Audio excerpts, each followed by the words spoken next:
Bismillahirrahmanirrahim.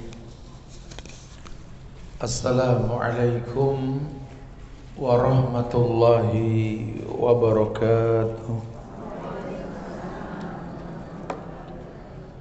Innal hamdalillah nahmaduhu wa nasta'inuhu wa nastaghfiruh wa na'udzu billahi min sururi anfusina wa min sayyiati a'malina. May yahdihillahu fala mudilla lahu wa may yudlil fala hadiya lahu. Asyhadu an la ilaha illallah wahdahu la syarika lahu wa asyhadu anna Muhammadan abduhu wa rasuluh. Ya ayyuhalladzina amanu taqullaha haqqa tuqatih wa la tamutunna illa wa antum muslimun. Ya ayyuhan nasu taqu rabbakumul ladzi khalaqakum min nafsin wahidah wa khalaqa minha zawjaha wa bassa minhuma rijalan katsiran wa nisaa'a wattaqullaha alladzi tasaaluna bihi wal arham innallaha kana 'alaikum raqiba. Ya ayyuhalladzina amanu taqullaha wa qulu qawlan sadida yuslih lakum a'malakum wa yaghfir lakum dhunubakum wa may yuti'illaha wa rasulahu faqad faza fawzan 'azima. Amma ba'du fa inna ahsanul kalam kalamullah wa khairal huda huda Muhammadin sallallahu alaihi wasallam wa syarrul umuri muhdatsatuha wa kullu muhdatsatin bid'ah wa kullu bid'atin dhalalah wa kullu dhalalatin finnar. Sila muslimin wal muslimat, wabil khusus para akhwat, ibu-ibu Majlis Ta'lim Aisyah yang semoga Allah selalu berikan keberkahan dunia dan akhirat. Alhamdulillah, kita bersyukur pada Allah di siang hari ini kembali Allah mudahkan kita untuk bisa berkumpul di Majlis Ta'lim Aisyah ini dalam rangka meluruskan niat untuk selalu beristiqomah di atas fitrah Allah ciptakan diri kita untuk itu. Apa peruntukannya? Wa ma khalaqtul jinna wal insa illa liya'budun. Tidaklah aku ciptakan jin dan manusia kecuali untuk beribadah kepada Allah. Maka kalau setiap orang paham peruntukan hidupnya untuk beribadah, maka dia akan memaksimalkan untuk bisa beribadah dengan benar.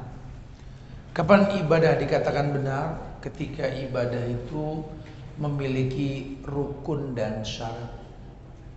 Rukun ibadah itu adalah ikhlas untuk Allah dan mencontoh Rasulullah sallallahu alaihi wasallam. Itu rukun. Kalau syaratnya ikhlas berilmu, yakin, ikhlas, jujur, cinta, ingkiyat, dan qabul. Sekali lagi, saya nggak yakin kalau cuma begini paham, tulis ya.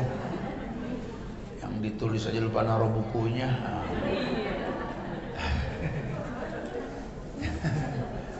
Yang pertama, ya nih orang kalau udah tahu peruntukan hidupnya untuk beribadah, ibadah itu ada rukun dan syaratnya. Rukunnya ikhlas untuk Allah dan mencontoh Rasulullah sallallahu alaihi wasallam. Jadi rukunnya dua ya, ikhlas untuk Allah dan mencontoh Rasulullah sallallahu alaihi wasallam. Adapun syaratnya 7. Yang pertama ilmu. Yang kedua yakin. Yang ketiga, ikhlas. Yang keempat, jujur. Yang kelima, cinta. Yang keenam, inqiyat. Inqiyat artinya totalitas, baik ucapan maupun perbuatan. Ya, inqiyat itu totalitas baik ucapan maupun perbuatan. Yang ketujuh, qabul. Qabul itu rutinitas yang diucapkan. Gitu ya. Tuh ada 7. Ya, jadi kalau orang udah tahu peruntukan hidup ini untuk ibadah, maka dia akan memaksimalkan ibadah itu untuk itu, gitu loh. Oke lah, kita belum bahas ke sana.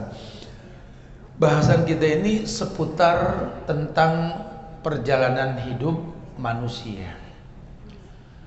Karena kalau kita nggak bahas, ini dunia fitnah. Dajjal belum turun aja, fitnah Dajjal belum turun aja, kita udah nggak kuat nahan fitnah HP, fitnah handphone. Gara-gara handphone, ibu sampai lupa laki di mana posisinya. Gara-gara handphone, ibu sampai lupa anak pada di mana ini ya. Gara-gara handphone, geratak rumah tangga orang. Handphone ini fitnahnya masya Allah nih ya.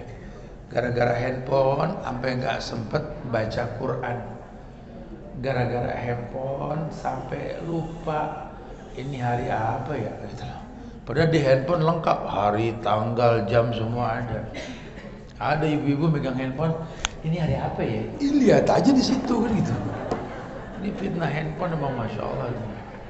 Kelihatannya kita punya kalkulator buat ngitung ya, tapi nanya ini berapa semua? Ya ngapain punya kalkulator kalau gitu? Ini fitnahnya masya Allah nih. Ya gara-gara ini banyak orang nih yang lupa posisi.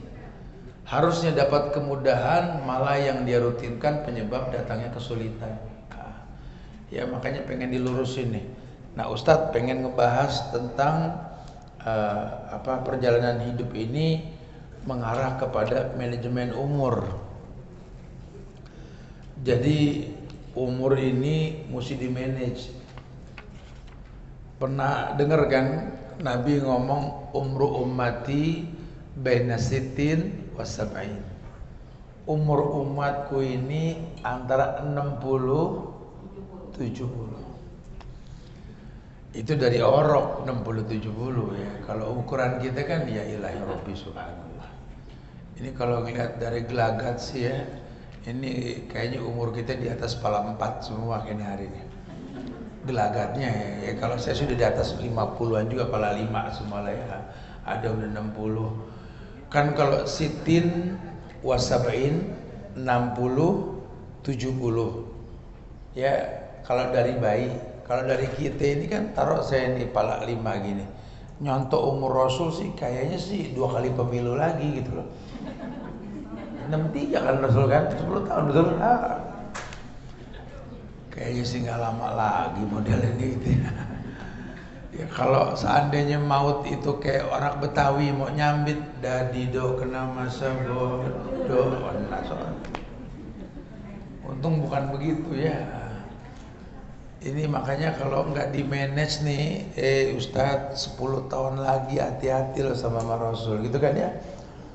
Ini gimana coba 10 tahun kebayang. Kepotong macet 2 jam pergi 2 jam pulang kan 4 jam. 4 jam per 24 jam 1 hari kali umur 60. Ya 5 tahun urusan macet doang tuh. Agak ngaji, agak belajar. Umur tinggal 10, habis tekor tinggal 5, macet doang. Belum kepotong kita belanja, ngantri di kasir. Apalagi ini musim orang kawin, kondangan tiap hari, Masya Allah. Saya suka bercanda sama rumah, saya bilang nih kalau tiap hari suruh kondangan, saya bakal pindah dari Indonesia, saya benar-benar saya bilang. Kapan belajarnya kita urusan kondangan doang gitu ya. Aduh ngeri loh. Makanya kalau nggak di manage nih, aduh, begitu waktu cepet bener loh. Baru kemarin kita Jumatan masih serak jadi khotib. Udah Jumat lagi besok. Innalillahi wa inna ilaihi raji'un. Baru kemarin ditanyain kita masalah puasa. Puasa Muharram pada berantem tuh. Senin Selasa juga nanya mulu tuh. Habis Ustadz WA orang penuh tahan Muharram tahan. Tasu'a sama Asyura Senin Selasa Rebo karena perubahan sibuk pada tinggal diem aja nunggu info rame heran. Akhirnya nyambung sama Ayamul Bid tuh ya, Kemis Jumat Sabtu betul. Udah Kemis lagi besok. Ini umur Masya Allah ya. Perasaan baru tadi kita jam 4 mendusin mandi pagi, nggak lama azan 4:30 lewat. Udah mau asar lagi nih kita. Allahu Akbar, waktu nih Masya Allah. Dan kita ini makin lemah, bukan makin kuat. Ya, usia tua itu bukan lambang dekat kematian. Usia tua itu lambang kelemahan. Ya, jadi jangan bilang kita udah pada tua, udah pada bakal mati. Kalau mati mah kapan aja, nggak nunggu tua. Banyak ibu-ibu tuh yang malah ngelahirin apa yang ngelihat anaknya pada mati. Nggak ada hubungannya, nggak nyambung. Tapi kalau usia tua itu lambang kelemahan. Makanya tanggal 16, 17, 18 saya sengaja nih bikin golden age nih insyaallah ya. Saya sih pengen bikin tiap bulan sebenarnya, cuman lagi ngatur waktunya gimana caranya nih. Bulan ini perempuan, ibu-ibu semua, bulan besok laki semua, bulan berikutnya laki bini. Saya nggak bisa nyampur. Ustaz aja pada ngomong, Ustaz pada maunya laki bini Ustaz. Aduh saya ngadepin bini udah pusing, gimana lakinya. Saya bilang gitu, atu-atu mendingan dipisah-pisah. Dia mah enak nanya selesai, Ustaz migren nyari dalil, betul. Makanya sebulan sekali aja dulu deh. Alhamdulillah tuh. Atau kita mau kompak, karena kita kalau cuma ngandelin sebulan sekali begini, saya nggak yakin nangkep ya. Mesti diluangkan waktu sebulan sekali atau 2 bulan sekali, ada golden age lah ya. Golden age umur keemasan, nggak lambang tua. Udah punya waktu luang, udah nggak kerja, anak udah pada gede ya. Laki juga udah ngerti bikin kopi sendiri gitu ya. Nggak terbebani. Maksud itu golden time, belajar kita lah. Ya, kita bikin deh. Nih MT Aisyah dia tuh yang buat deh. Udah nggak usah mikirin tempat, pakai tempat Ustaz Subhan tuh bisa nginep 200-300 emak-emak di sana tuh ya. Ya, kita pengen bahas nih. Ternyata ada beberapa cara manajemen yang ditawarkan supaya kita tahu proses hidup. Ya, orang yang pengen memanjangkan umur dengan akhlak mulia. Jadi kita disuruh tahu ternyata ada teknik memanjangkan umur dengan akhlak mulia. Nah, jadi kalau kita pengen umur kita panjang, tadi kalau Ustadz ngomong bocorannya sittin wa sab'in, Ustadz kagak lama lagi. Iya, kalau masalah mati mah pasti gak lama lagi. Orang kita sama kematian itu kayak urat leher sama leher kita dekat. Jangan dibilang kita nih panjang umur. Hitungan langit kan gede, bumi kecil. 60 tahun itu kalau hitungan langit, ya hitungan langit yang gede ini cuma sejam setengah. Kalau hitungan bumi 60, hitungan langit sejam setengah. Gak lama. Hidup ini gak lama. Nah, yang gak lama ini jadikan golden time gitu loh. Waktu emas di mana umat Muhammad nih diuntungin. Sholatnya 5 waktu, pahalanya 50 waktu. Sampai Nabi Musa bilang balik ke Tuhan, minta dikurangin. Gak bakal sanggup umatmu 50 waktu sholat. Tawar, turun 40, turun 30, sampai turun 10. Kata Musa, minta kurangin lagi gak bakal sanggup. Emang bener pas sekarang kita 5 waktu aja kan kayak Uber. Ya Allah di Johor ya Allah. Ya Allah udah asar ya Allah. Ya Allah. Udah maghrib. Kebayang gak 50 waktu? Kapan ganti bajunya gitu tuh? Tantar ajan mulu. Ya, umat Muhammad tuh diberikan kelebihan. Walaupun terkesan 5 waktu, pahalanya 50 waktu. Bahkan sebagian mengatakan itu 27 derajat dikali 5 waktu kalau berjamaah. 135 waktu dapat pahala gitu. Kalau berjamaah ya 27 derajat kan dikali 5 waktu itu. Masya Allah. Sayang kalau kita nggak manfaatin, sayang. Nah, ada beberapa dalil yang menjelaskan tentang kita ini menyadari bahwa ma min abdi mu'min illa walahu dzambun ya'tadu. Yang namanya orang beriman walaupun dia seorang hamba pasti diikuti oleh dosa yang dia rutinkan. Ma min abdi mu'min illa walahu dzambun ya'tadu. Tidaklah seorang hamba yang beriman pasti dia akan diikuti oleh dosa yang dirutinkan. Ya. Di situ Rasulullah Sallallahu Alaihi Wasallam pernah bersabda, disaksikan oleh Abdullah bin Abbas. Kata Abdullah bin Abbas, Nabi bersabda, tidaklah seorang hamba yang beriman kecuali memiliki rutinitas dosa yang dirutinkan. Alfaina ba'dal faina. Bahkan kalau boleh dibilang itu dosa sering dikerjain. Alfaina ba'dal faina. Au dzambun huwa muqimun alaih. Kalaupun dia enggak merutinkan dosa, dia orang yang selalu menciptakan dosa baru tergantung momen. Maksudnya gimana, Zat? Karena orang kan kalau susah kan ibadah mulu. Stabil lagi, nggak susah lagi, mulai deh tuh. Yang tadinya nggak punya kerjaan, sekarang punya kerjaan. Pas punya kerjaan, mulai ngebohongin bos, ngebohongin partner, minjem duit lagi, ditagi afwan ukhti, gitu ya. Dia mah mendingan nggak sibuk, dosanya kurang lah gitu bahasanya. Itu dzambun huwa muqimun alaih. Dia selalu menciptakan dosa yang baru. La yufariqu hatta yufariqad dunya. Ini manusia pasti bikin dosa sampai dia ninggalin dunia. Jadi suruh sadar kalau kita ini orang yang pasti berbuat dosa. Dengan umurmu yang singkat ini, mau bertobat atau mencegah dosa, mau berobat atau nolak bala, kembali ke kita. Ya kalau terlanjur sakit ya berobat, tapi kalau tahu penyakit ya jauhin, karena mencegah lebih baik ketimbang mengobati, gitu loh bahasanya ya. Jadi mencegah dosa lebih baik ketimbang bertobat. Ya kalau udah dosa ya bertobat. Lagi umur tinggal 10 tahun jadi kolektor dosa, subhanallah.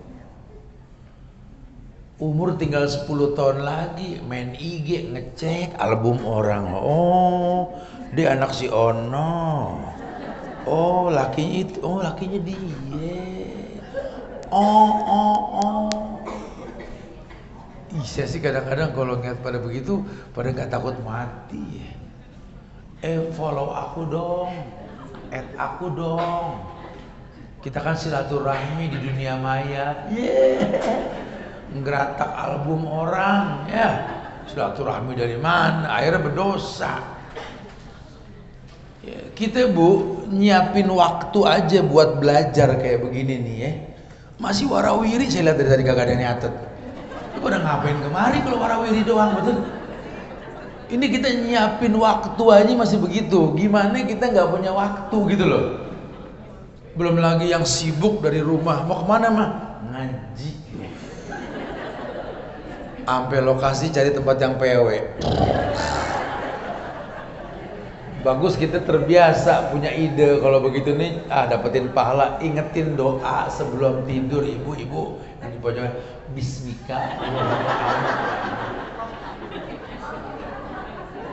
Mentang-mentang si Sesa adem, heran. Emang jam segini kita kalau kajian jam segini, masya Allah, kayak halusinasinya itu bantal guling manggil.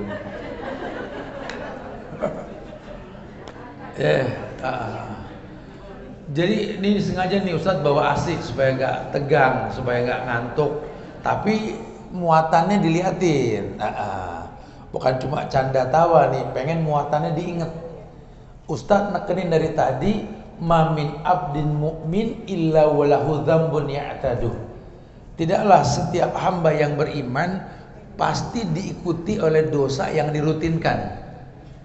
Kalaupun dia nggak merutinkan dosa karena dia tahu ogah lagi, mukimun alaih, dia orang yang cerdas menciptakan dosa. Nah kalau bicara menciptakan dosa ini juga dia sadar, makanya aneh nggak mau sering-sering keluar berdosa gitu loh. Dia tahu dia orangnya gampang bikin dosa, tetap aja setan menyamperin. Udah nggak mau ngeledek temen, udah nggak mau ngomongin orang deh, tutup mulut, jaga mulut gitu kan. Dia lewat, ya Allah. Udah gitu ada aja lagi gayanya, bakabong, aduh.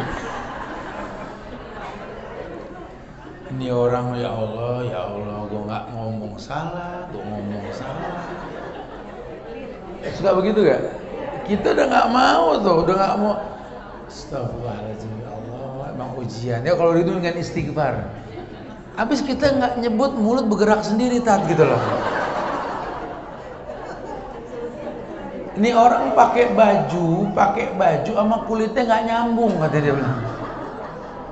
Punya mau kalau udah tahu punya warna kulit gelap jangan pakai yang ngejreng, misalkan begitu ya.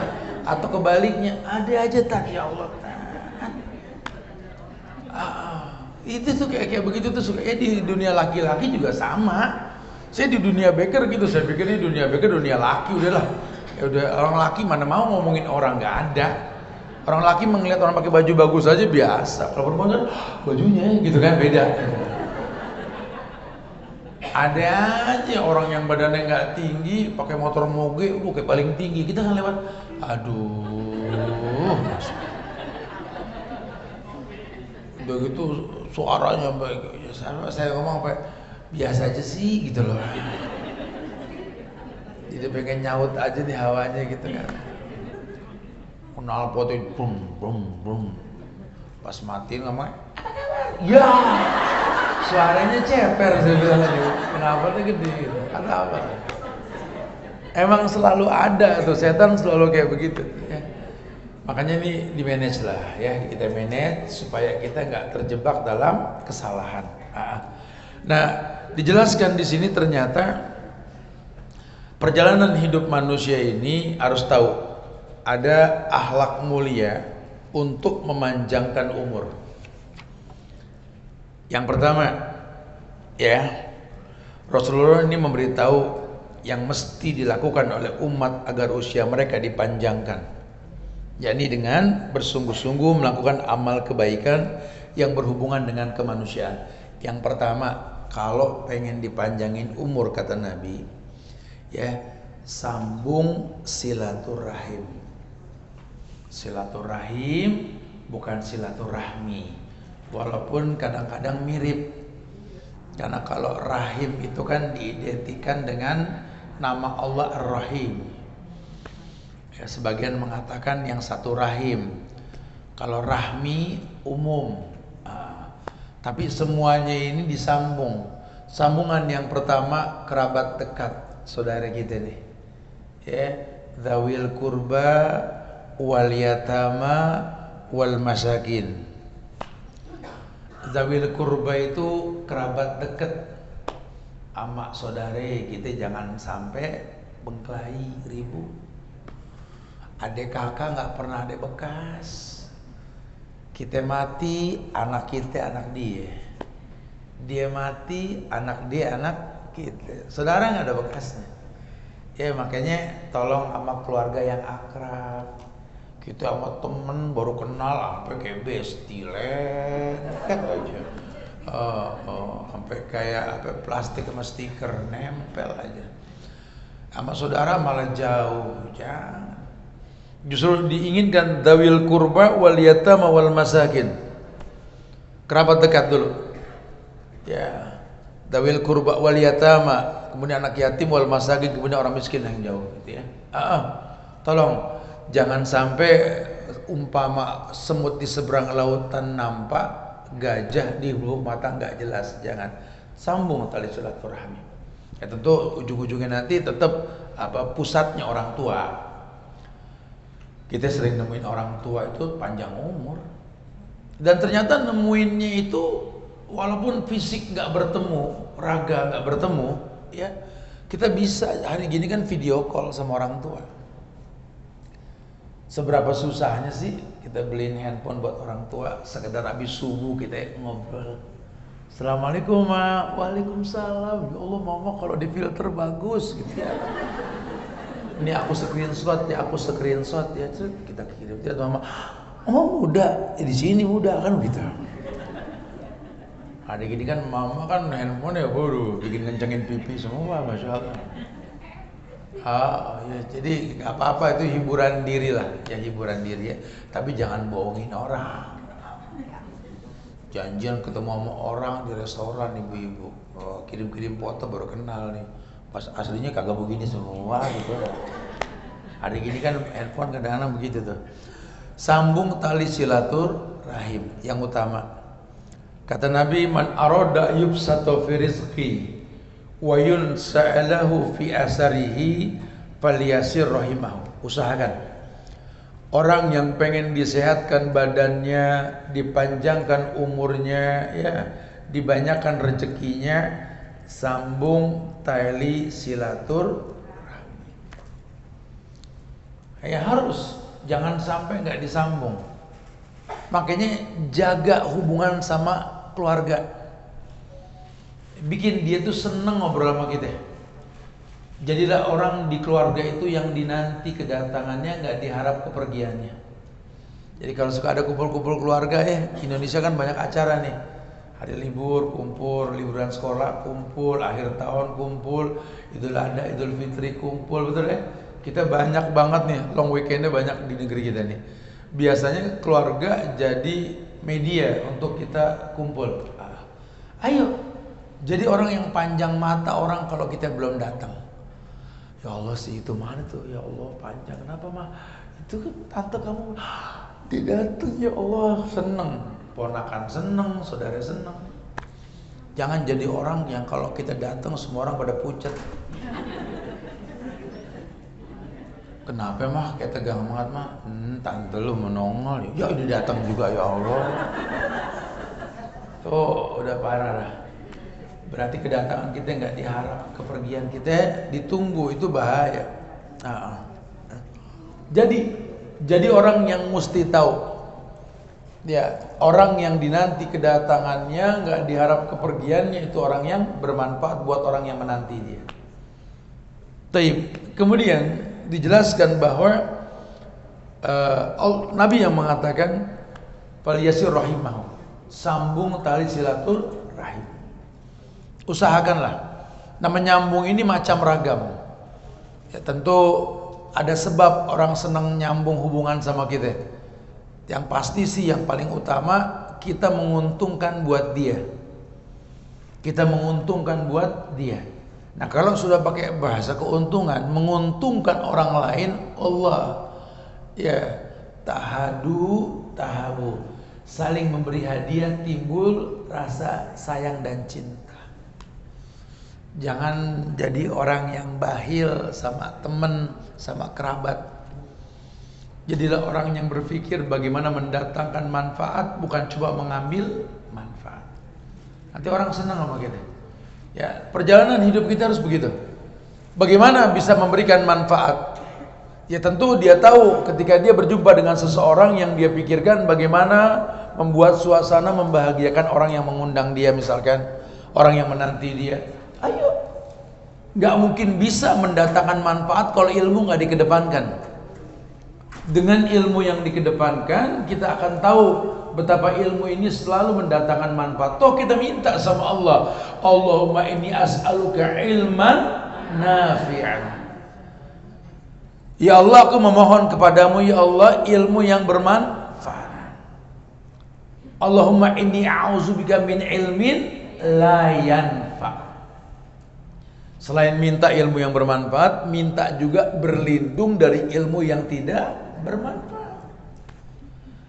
Ya, sayang kita nuntut ilmu capek-capek, panas-panasannya datang ke satu tempat atau berjubel lah ya, Masya Allah. Belum lagi di jalan ini, aduh kredit banget hari gini ya yang kerja. Terus kita duduk nggak bisa dapat ilmu yang bermanfaat, sayang karena waktu ini nggak berulang. Siapa yang jamin kita bisa kumpul lagi bulan depan begini? Ya insya Allah kumpul lagi, kita berharap. Cuma kan memang nggak ada jaminan. Nah, kalau hari ini kita masih bisa berbuat baik dengan menuntut ilmu, qayyidil ilma bil kitabah. Ikat tuh ilmu dengan tulisan. Udah diikat, dipahamin. Kalau nggak paham ditanyain supaya kepake terus, dipakein tuh betul-betul. Jadi ya harus begitu. Karena agama yang kita di atasnya membutuhkan ilmu, dan bukti keilmuan seseorang dengan agama yang dia ada di atasnya itu ketika ilmu itu betul-betul membuat dirinya terdakwah. Ku anfusakum wa ahlikum. Agama jangan buat orang lain. Ya, agama buat diri kita, buat keluarga kita.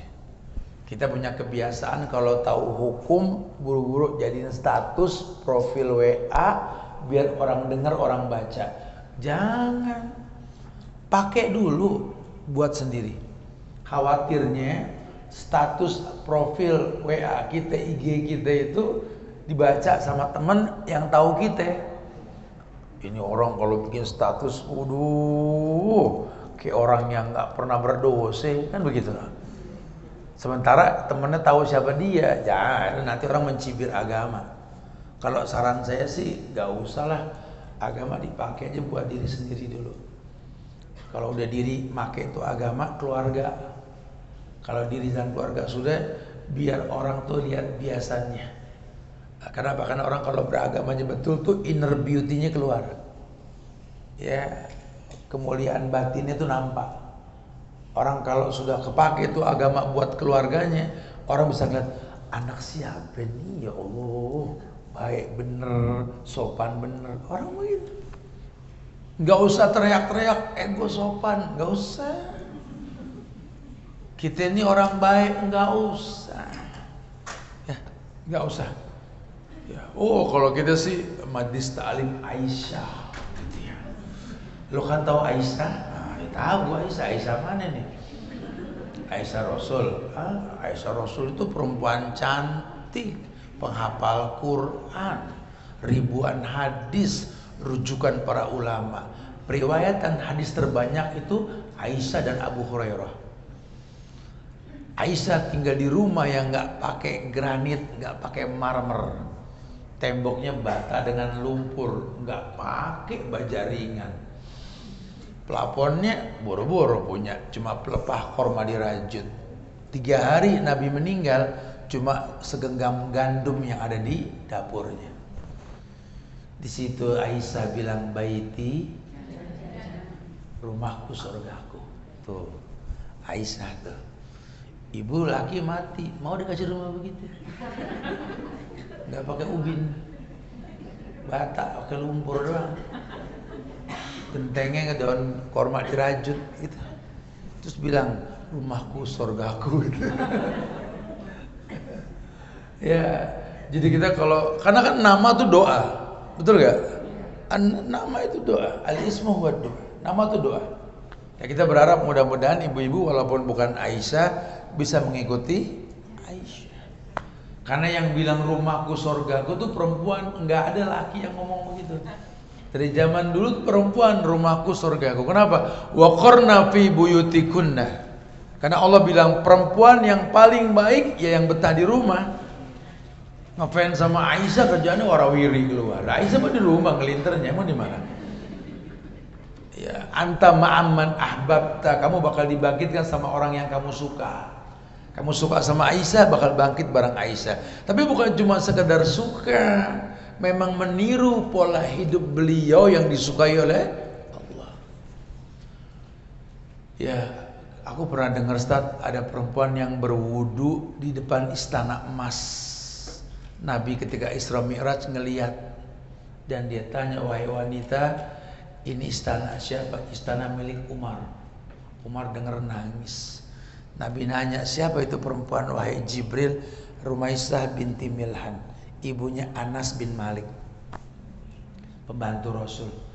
Orangnya masih hidup, wujudnya udah ada di sorga. Majlis taklim Rumaisah binti Milhan. Kan harus tahu, harus. Apa sih kelebihannya? Ya baca, kita baca sejarah. Oh ternyata Rumaisah binti Milhan itu seorang janda, ya, janda dari Malik, ayahnya Anas. Ketika dia ingin menikah lagi dengan Abu Thalhah, dia taruh anaknya di Rasul, suruh belajar dan tinggal bareng Rasul. Berat tuh. Kalau sekarang kan buy one get two, buy one get three gitu ya. Jadi kalau mau nikah anak ngikut. Kalau zaman dulu enggak. Karena konsekuensi perempuan menikah, suami nomor satu. Agak berat loh kalau mau niru orang dulu tuh, agak berat gitu ya. Tapi ya nggak apa-apa. Sekedar nama boleh. Majlis taklim Asma binti Abu Bakar misalkan. Kenapa kelebihan Asma itu apa? Perempuan yang betul-betul megang hujah dan dalil. Punya 4 orang anak, semua mati syahid. 9 bulan diikat kandungannya dengan 2 tali pinggang. Bawa makanan dan minuman, naik ke Jabal Thur. Ada ayahnya Abu Bakar dan Rasul ngumpet dari kejaran orang Quraisy. 9 bulan bawa air dan makanan, naik gunung 9 bulan. Ini kita kadang-kadang baru masuk 4 bulan lagi sedang mules-mulesnya, tibang air segelas, ambil, geser. Kadang-kadang tuh kita suka begitu tuh. Ini muhasabah nih cara belajar gitu ya. Sama ya, anak orang laki juga sama. Saya suka ngomong begitu. Majlis taklim Abu Bakar As-Siddiq, Umar Ibn Al-Khattab. Ya boleh, cuma kita paham enggak? Takutnya keberatan nama kalau orang dulu bilang, ini nama berat amat kan gitu ya. Ya begitulah kondisinya. Ya Allah Ustaz, kita kurang apa, dandan cakep, cantik, baik di rumah. Kita rawat rumah laki, dikawin lagi. Bisa gitu ya. Pegel kan? Pegel. Aisyah kurang cakep apa ya, betul? Nabi kawin lagi. Kan bahasanya begitu. Jangan suka gampang ngefans sama orang yang kita nggak tahu penderitaan mereka gitu loh. Kalau mau ngefans yang total. Kayak saya bilang sama anak-anak, nggak dilarang orang laki nonton bola, boleh? Boleh. Tapi jangan sampai ngefans. Kalau ngefansnya tetap sama sahabat. Karena kau bakal dibangkitkan dengan orang yang kau suka. Silakan nonton. Tapi jangan jatuh cinta sama si Ronaldo, sama si Messi. Ini Ronaldo, Messi, kalau dia nggak masuk Islam, ini neraka dibangkitin ya. Ayo dong berilmu dong, sehingga kita bisa meletakkan rasa pada tempatnya. Ya makanya sengaja dibuka mukaddimah awal. Kalau pengen diberikan kemuliaan oleh Allah, dipanjangkan umurnya, dibanyakan rezekinya, ya, disehatkan badannya, tolong yang pertama sambung tali silaturahim. Dan yang paling layak untuk kita sambung itu kerabat dekat, keluarga kita, saudara kita, baru nanti yang paling jauh. Ya. Karena nanti ada juga orang yang seneng kondangan, seneng arisan, seneng datang kemana aja, tapi sama saudara nggak akur. Pengajian mana yang dia nggak datang, ini mukanya viral, betul di mana-mana aja. Tapi sama keluarga nggak deket, tapi sama mertua nggak akur, sama saudara nggak tegor-tegoran, disalahin. Ya, agama ini cuma butuh bukti. butuh aplikasi yang jelas. Jangan cuma teori yang ditawarkan. Itu yang pertama. Yang kedua, kata Nabi, lagi-lagi dari Aisyah radhiyallahu anha, artinya begini, panjang sih kalau saya terjemahkan, sayang waktu, tapi gini, Nabi suruh kita ini berakhlak mulia. Yang kedua, yang pertama ini silaturahmi ya, yang kedua berakhlak mulia. Ada riwayat dari Aisyah begini, kata Aisyah, barang siapa yang dianugerahi sifat lemah lembut, maka sesungguhnya dia telah mendapat bagiannya di dunia dan di akhirat. Jadi akhlak mulia yang dimaksud di sini sifat hayyin layyin. Orang yang punya sifat latif, ya, rafiq. Innallaha rafiq yuhibbu rifqa. Allah itu lembut dan maha lembut, menyukai kelemah lembutan. Akhlak mulia itu diidentikan dengan kelemah lembutan. Ya, akhlak mulia itu jangan dipertontonkan kekerasan, emosi, jangan. Akhlak mulia itu innallaha rafiq yuhibbur rifqa. Allah itu lembut, menyukai kelemah lembutan. Orang kalau bilang akhlaknya mulia, lihat lembut gak dia. Kelembutan itu membuktikan bahwa dirinya itu lebih gampang berteman ketimbang bermusuhan. Karena pola pikirnya yang cerdas.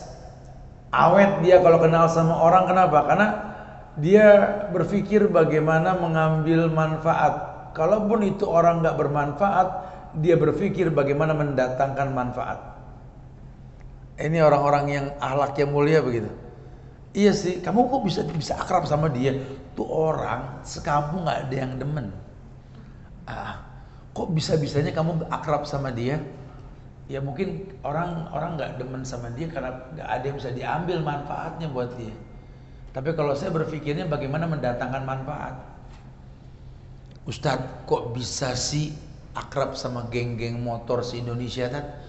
Biang kerok semua temannya, Ustadz. Ya Allah, Ustadz, emaknya aja pada nggak nyanggup sama nih anak-anak, Tad. Bininya, anaknya, kok Ustadz bisa? Ya bukan bisa, karena saya berpikir memberikan manfaat, bukan ngambil manfaat. Kalau saya ngambil manfaat, preman manfaatnya apa? Gak ada manfaat. Ya kadang-kadang bisa makan tuan lebih dari anjing, lebih dari binatang buas. Cuma karena mindset kita mendatangkan manfaat, kita nggak dibebani oleh karakter manusia. Kayak kita ini orang tua punya anak. Yang berat itu ketika kita bilang sama anak kita, ini versi orang tua perempuan, tolong kalian pahamin mama ya, gitu loh. Mama udah capek buat kalian. Kayaknya asik kayak jadi orang tua ya. Paling enak udah ngomong begitu ya. Tolong ya pahamin mama. Padahal itu Bu penyebab pintu kesulitan Bu. Tolong pahamin Bu ya. Pahamin ayahmu, tolong ya. Ayahmu sudah lelah. Boleh gak? Boleh. Cuma itu pintu kesulitan. Kenapa? Karena nanti ketika anak nggak bisa memahamin kita, stres kita. Kenapa sih kita nggak berpikir bagaimana mendatangkan manfaat buat mereka? Sehingga tuh mereka cari kita karena kita bermanfaat buat mereka. Tapi kalau kita tuntut orang bermanfaat buat kita, kita capek nyari orang untuk diambil manfaat. Ayo dong jadi orang yang cerdas dalam bermuamalah. Kenapa kamu kok? Saya bilang, saya suka bawa anak saya kalau lagi nggak sekolah, saya suka bawa ya. Buya punya teman akrab dari zaman SMP, udah 40 tahun Buya berteman, ya, dan nggak pernah ribut. Loh kok bisa Buy? Ya nggak tahu. Tapi kalau Buya inget-inget, iya, karena Buya selalu berpikir bagaimana mendatangkan manfaat buat mereka. Nggak pernah sedikit pun di otak ini ngambil manfaat dari teman. Ya, kita punya pergaulan yang kalau makan bareng itu bayarnya bisa berebut itu loh. Nggak ada pengen dibayarin di antara kita, nggak ada, semua berpikir bagaimana ngebayarin. Sehingga pergaulan kita memang mendatangkan keuntungan, bukan mengambil keuntungan. Itu kan muamalah, itu kan akhlak. Ya, orang tua mana yang nggak nunggu kita kalau kita mendatangkan manfaat? Tapi kalau orientasi kita cuma ngambil manfaat, ya orang nggak akan menunggu kita karena dia tahu dia akan rugi diambil manfaat, dia nggak bisa mengambil manfaat.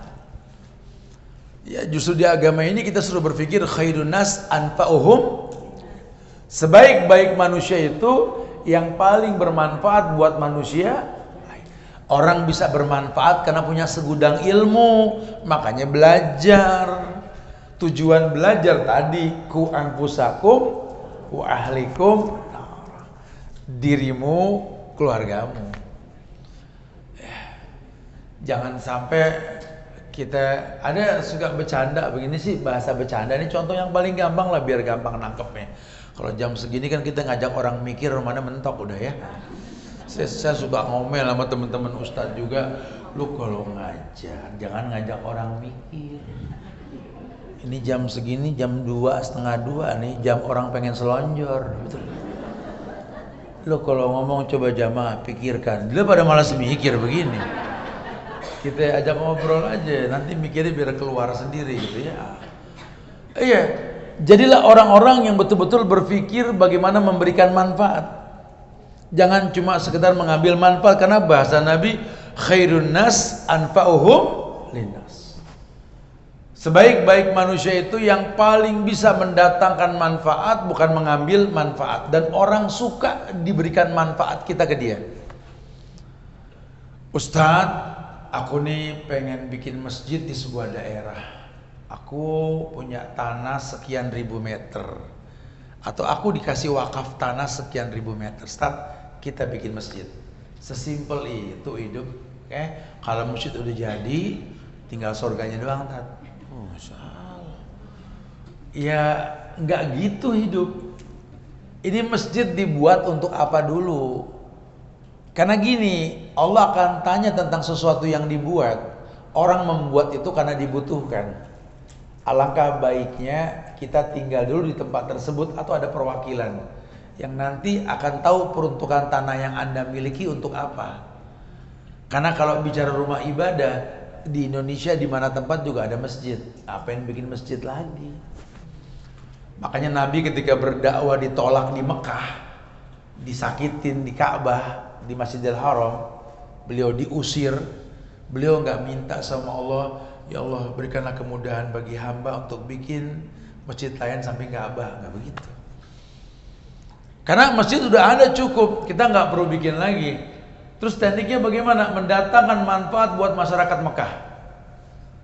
Turun ayat terakhir, idza jaa nasrullahi wal fath wa ra'aitan nasa yadkhuluna fi dinillahi afwaja. Lihat orang berbondong-bondong masuk Islam, nggak perlu bikin masjid lagi. Saya bilang sama orang tersebut, coba lihat orang situ butuhnya apa. Kalau Anda bilang masjid, apa iya? Karena kan ada masjid juga di situ. Jangan bersaing ibadah. Agama tuh bukan buat ibadah. Kita di masjid aja ada sholat berjamaah, ikut. Ya, selesai kita mau berjamaah, ada yang berjamaah, ikut. Jangan bikin dua imam dalam satu tempat, nggak diperbolehkan. Bahkan kalau di hukum Islam, imam yang kedua boleh dibunuh. Berat, nggak boleh. Karena nggak boleh ada perpecahan dalam ibadah. Mendingan berpikir manfaat kita apa saat itu buat masyarakat setempat. Oh ternyata masyarakat itu butuh puskesmas, butuh klinik yang syar'i. Masyarakat itu butuh pekerjaan. Oh home production, bikinkan pabrik untuk bikin keripik daun keripik singkong, keripik pisang. Ibu-ibu pengen kerja punya nilai, ada alokasi hasil, ada koperasi, ada apa. Nanti kalau mereka sudah nyaman karena mereka bermanfaat buat diri dan masyarakat mereka, mereka akan bilang, pakai deh tempat kita ini buat masjid, pakai deh dengan sendirinya. Jadi jangan berpikir untuk orang paham kita, mending berpikir bagaimana kita memahami orang lain. Ya ini yang harus dipahami, makanya nggak bisa orang selonong boy masuk ke semua tempat dengan bawa bahasa, kan kita pengen nolong mereka, yang mau ditolong mau gak ditolong. Enggak gitu, agama bukan menurut kita baiknya. Agama menurut Allah. Allah cuma pengen kamu bermanfaat gak buat dia. Kalau pengen bermanfaat, kamu harus tahu yang mereka butuhkan apa, itu yang difasilitasi. Ya, kalau kamu fasilitasi sesuatu yang gak dibutuhkan, ya hilang makna. Masjid udah banyak, apalagi Pantura, Nebrerot masjid. kosong kalau sholat. Ya, kan kita juga punya masjid. Kalau kurang-kurang bermanfaat, subuh imam sama muadzin berdua. Masjidnya gede, isinya innalillahi wa inna ilaihi rajiun. Jangan ya. Nah, di keluarga juga sama. Yang kedua, kita suruh berakhlak mulia sehingga mendatangkan manfaat. Ada sahabat yang namanya Abu Darda. Abu Darda punya bini namanya siapa? Ummu Darda. Abu Darda, bini Ummu Darda. Ummu Darda itu waktu Abu Darda meninggal, dialah sahabiat Nabi satu-satunya yang tidak mau nikah lagi. Kalau yang lain mah laki mati kawin lagi biar beres gitu ya. Karena sebaik-baik buat perempuan itu yang menikah, yang paling gampang. Agamanya dipegang sama suami udah. Tapi kalau Ummu Darda dia yang tahu. Dia yang tahu ya bahwa memang dia tidak menemukan lelaki lebih baik daripada Abu Darda. Karena orang kalau mau menikah lagi harus dengan yang lebih baik, jangan yang lebih buruk ya. Karena yang namanya ibadah nggak merusak ibadah. Ibu yang mau nikah lagi ya, kira-kira calon ibu berikutnya sama bapak yang dulu tuh baikan mana? Takutnya anak ibu jadi ribut sama ibu gara-gara begitu. Mendidik anak wajib, menikah wajib, dua-duanya ibadah. Ibadah tidak boleh merusak ibadah. Paham? Ya ingat, ibadah tidak boleh merusak ibadah. Makanya Ummu Salamah juga nggak mau nikah lagi setelah wafatnya Abu Salamah. Tapi karena Nabi yang ngelamar, ya dia nggak tolak, lebih bagus daripada Abu Salamah kan begitu ya. Dan seterusnya dan seterusnya. Para sahabat seperti itu mereka ya. Intinya Abu Darda ini meriwayatkan sebuah hadis. Nabi pernah mengatakan, ma syai'un athqalu fi mizanil mu'min yaumal qiyamah min hulkin hasanin wa inna Allah la yubghidul fahisal badhi. Kata Abu Darda, dan ini dia pakai banget. Abu Darda ini ibadahnya Masya Allah. Sampai Ummu Darda itu agak komplain sama Rasul tentang betapa Abu Darda ini mendahulukan Allah tuh lebih di atas segala-galanya. Sampai kadang-kadang lupa punya bini saking enaknya ibadah tuh Abu Darda tuh. Dan Abu Darda sahabat Nabi yang dimuliakan dengan sorga tentunya. Ya makanya Ummu Darda pikir bahwa perempuan kalau nggak nikah lagi, lakinya di sorga, dia tinggal ngikut doang. Tapi kalau suami pertama memang nggak dijamin sorga dengan keburukan agamanya, ada yang lebih baik nanti, ya kemungkinan selalu ada buat perempuan. Kalau laki-laki nggak begitu. Ya laki-laki bertanggung jawab dengan diri dan keluarganya. Berat jadi laki-laki. Masayun asqalu fi mizanil mu'min yaumal qiyamah. Kata Abu Darda, Nabi pernah mengatakan tidak ada sesuatu pun yang paling berat pada timbangan seorang mukmin pada hari kiamat melebihi akhlak yang mulia. Tidak ada. Jadi nanti ada timbangan itu ya, yang paling berat akhlak yang mulia. Ya akhlaknya tadi kelemah lembutan dalam muamalah. Ya. Jadi ada satu riwayat di mana seseorang yang pernah memberikan potekan roti karena melihat ada anak kecil yang menatap roti tersebut, sehingga anak itu pun makan dengan nafsunya. Satu waktu orang yang memberi roti ini meninggal dan dia masuk surga. Allah tanya, kenapa kamu masuk surga? Karena sholatku ya Allah. Bukan. Karena ilmuku? Bukan. Atau banyak kebaikan? Dia jelas umum. Tapi ingat gak ketika kau memberikan sepotek roti buat anak kecil yang menatap roti tersebut dan dia bahagia? Yudkhilus surur fi qalbil mu'min. Ternyata memberikan satu kebahagiaan ke hati orang beriman, jadi penyebab surga. Ini Allah Masya Allah. Kadang-kadang bukan ibadah yang berat, yang besar, tapi ibadah yang memang dengan ilmu, dengan akhlak itu menjadi penyebab kebaikan. Makanya kita kalau mau bantu orang, transfer bagus, nemuin orangnya lebih bagus. Kita ngucapin sapakillah, sapahallah, syafaqallah, bahasa kita ya, bagus. Tapi nemuin yang sakit lebih bagus. Aku pengen bantu orang-orang miskin di kampung sana, transfer bagus. Tapi kalau bawa sendiri ngelihat orang miskin nerima, ya Allah makasih banget ya Allah. Saya sering banget tuh kalau ngeliat kayak gitu tuh, senang ngeliat ekspresi wajah orang bahagia dibantu. Sering saya suka anak kita teman-teman suka Ustaz gini, ayo anak sendiri yang bawa nanti. Kayak nanti Oktober insya Allah anak langsung yang datang ke penampungan masyarakat Palestina di Yordan nanti insya Allah ya. Nah, makanya MT Aisyah kalau mau nimbrung nanti saya ngomongin sama anak Palestina, makasih MT Aisyah gitu. Nanti insya Allah senang aja tuh ngelihat orang-orang yang kita bantu dan senang dengan bantuan kita. Apa ada yang dikasih beras bagusan dikit gitu ya? Karena kita juga ngelihat ada beberapa masyarakat di kampung yang nanam padi.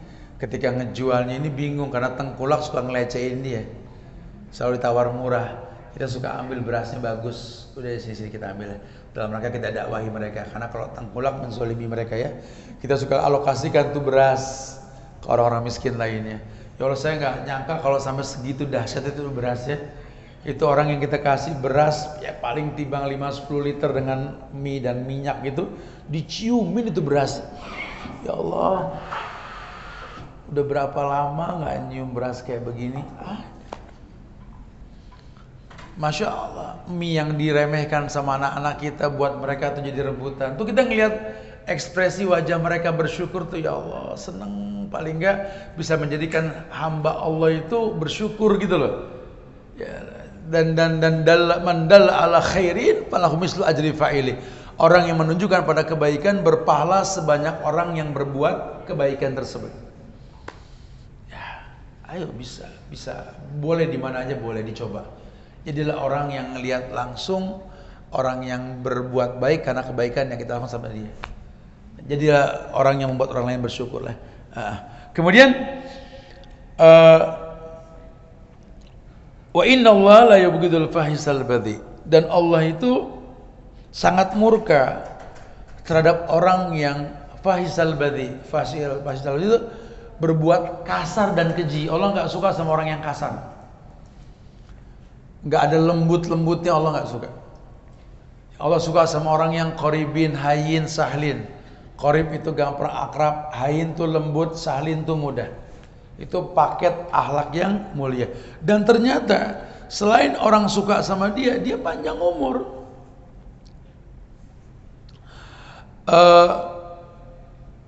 Satu riwayat Rasulullah pernah bersabda begini. Hadis ini tertulis dalam Sunan Abi Daud. Ada hadis Nabi dikatakan, ana, kata Rasul, za'imun bi baitin fi rabadil jannah. Ana za'imun bi baitin fi rabadil jannah. Aku ini zaim. Zaim itu bukan pura-pura jaim, dan lagi zaim artinya penjamin. Ana zaim, aku ini penjamin. Bi baitin fi rabadil jannah, aku menjamin rumah yang berada di tingkat surga yang paling rendah. Rabadil jannah. Jadi ada istana, rumah di sorga cuma paling rendah. Ana zaim, aku jamin, kata Nabi. Untuk siapa ya Rasul? Liman tarakal mira, yakni dipersiapkan untuk orang yang meninggalkan perselisihan. Wa in kana muhiqqan, walaupun dia benar. Ya, jadi kayak kita ngasih obat ke anak. Ini manis sayang.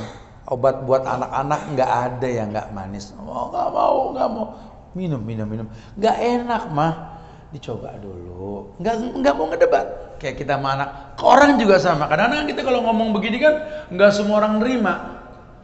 Tapi jangan berdebat. Kata Nabi, walaupun wa in kana muhiqqan, walaupun dia benar di debat, dia nggak mau berdebat.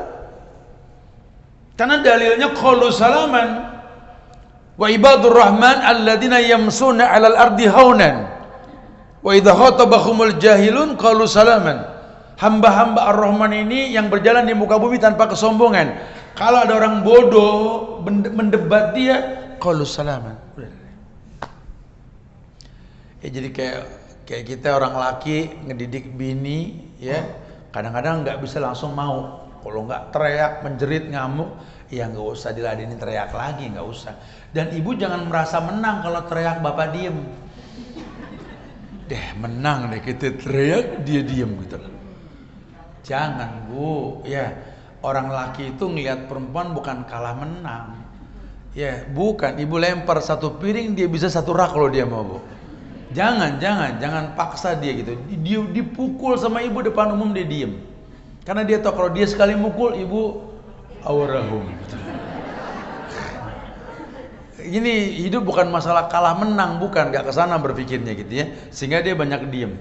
Ini orang yang bisa begini, kata Nabi, ana zaim bi baitin fi rabadil jannah, ku jamin istana buat dia di surga yang paling rendah. Kenapa? Menghindari perdebatan. Walaupun dia muhikon, dia benar. Karena nggak manfaat, orang lagi emosi dilayanin. Kalau aku lagi marah, jangan diem, lawan. Oh gak amat kan gitu. Kalau aku lagi nangis, diemin. Oh gak, nangis sehat. Bayi aja kalau lahir nggak nangis dibikin nangis, betul?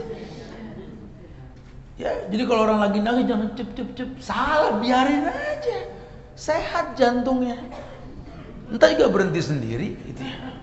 Orang kalau nggak paham ilmu kesehatan repot. Dia nangis, ku bingung, diemin, entah gak berhenti. Makanya orang nangis jangan dihadepin, makin macam-macam gaya nangisnya nanti. Tinggalin aja. 2 jam balik nanti tengokin, udah beres belum? Kalau belum balik lagi so. Kalau saya mau begitu orang ogah. Ngapain deket orang nangis bawa ingus? Ogah sih mah. Demi Allah tanya, saya paling gak demen orang nangis itu, biarin dia sehat gitu. Kecuali kalau sampai mau bunuh diri, nah lain cerita dah. Kalau masih cuma hanya, biarin aja. Bayi juga nangis sehat. Kita kalau anak ngerengek minta ini, biarin, jangan dikasih. Nanti dia bakal menciptakan beragam gaya nangis. Kalau mau ngasih sebelum nangis atau suruh stop dulu baru kasih. Ngedidik kan begitu. Jangan nunggu anak nangis baru dikasih. Abis dia nangis kita nggak tega. Besok bisa menciptakan 5 model tangisan. Tangisan yang menghasilkan 10.000, 20.000, 30.000. Mau nangis sehat. Tanya Bu Dokter ya, bayi kalau lahir nggak nangis dibikin nangis kan? Nangis itu lambang kehidupan. Di rumah pada nangis semua, hidup berarti rumah ini gitu. Jangan takut nangis dalam hidup ya. Yang penting nangisnya punya alasan. Nah, kalau alasannya nggak tepat ya nanti kita ingetin setelah dia selesai nangis. Nggak boleh. Tuh air mata nikmat buat apa, jelas gitu ya. Terus yang kedua, wa bi baitin fi wasatil jannah liman tarakal kadhib wa in kana mazihan. Dan aku juga menjamin istana, rumah di tengah-tengah sorga, liman tarakal kadhib wa in kana mazihan, buat orang yang ninggalin bohong walaupun bercanda. Yang kedua kata Nabi, aku juga zaimun bi baitin fi wasatil jannah liman ya Rasul liman tarakal kadhib wa in kana mazihan. Aku ya penjamin buat orang yang tidak pernah bohong walaupun bercanda. Karena nanti ada orang yang bercanda bohong. Abis kita kalau bercanda nggak bohong nggak seru. Ya nggak boleh.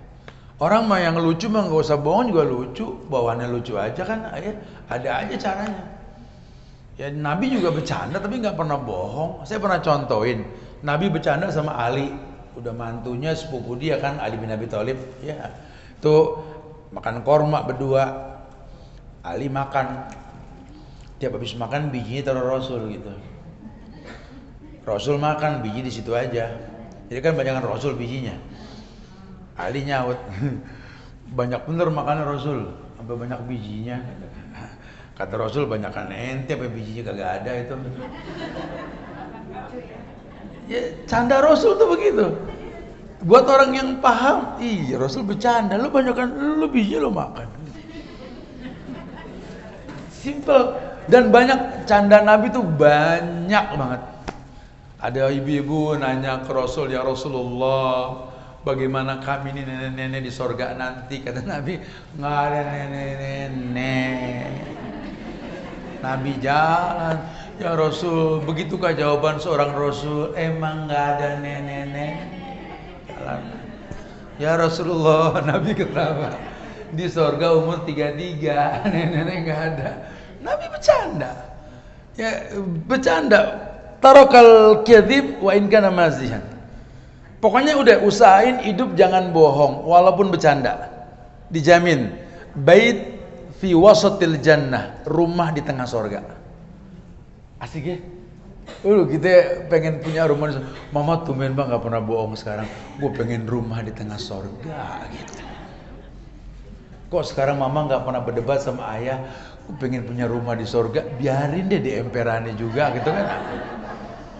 Ya. Dan yang ketiga, wa bi baitin fi a'lal jannah liman hasanal hulku. Ini yang kita bahas. Dan Nabi juga zaimun bi baitin fi a'lal jannah. Aku juga ngejamin istana rumah di atas surga yang paling tinggi liman hasina hulqahu. Buat orang yang selalu membaguskan akhlaknya. Udah kalau tahu begini mah ngapain repot sama sosial media orang. Bu kebiasaan buruk orang-orang sekarang nih pengen di follow, pengen di add, berteman di sosmed cuma buat ngecek album orang. Jangan. Ngapain? Tuba liman sagola aibuhu an uyubin nas. Yang beruntung itu orang yang sibuk dengan aib diri sendirinya, bukan aib orang lain. Ngapain? Mendingan hindari 3 hal tadi. Apa yang pertama? Perdebatan. Enggak usah saling menyalahkan, enggak usah saling ini, enggak usah saling berdebat, enggak usah. Kamu bisa tinggalkan. Allah jamin, Nabi kata zaimun bi baitin fi rabadil jannah. Aku jamin nih orang rumah di sorga walaupun di tempat yang paling rendah. Ya syukur-syukur kalau dia bisa betul-betul tidak berdusta pada setiap ucapan yang dia ucapkan. Atau dia memang nggak berdusta, cuma jangan menginspirasi orang lain berbuat dusta. Ya, wow, masya Allah. Jadi lihat bahasa Nabi itu bicara akhlak. Makanya kita pengen yang seperti itu, insya Allah. Yang ketiga, empat suka nambahin diri, pada empat dari mana?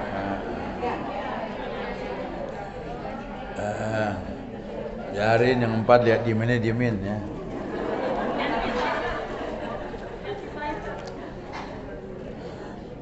Yang 4 pengen buru-buru pulang, gue tahu tuh.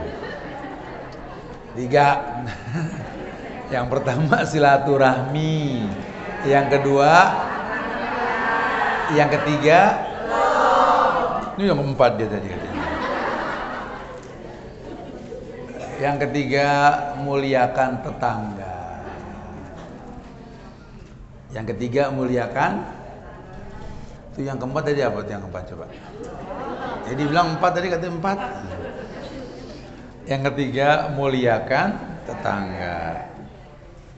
Ada dalilnya, Tat? Ada, masa nggak pakai dalil. Agama kita kan dalil. Ya. Sebenarnya ini ada dalam kitab Fathul Bari.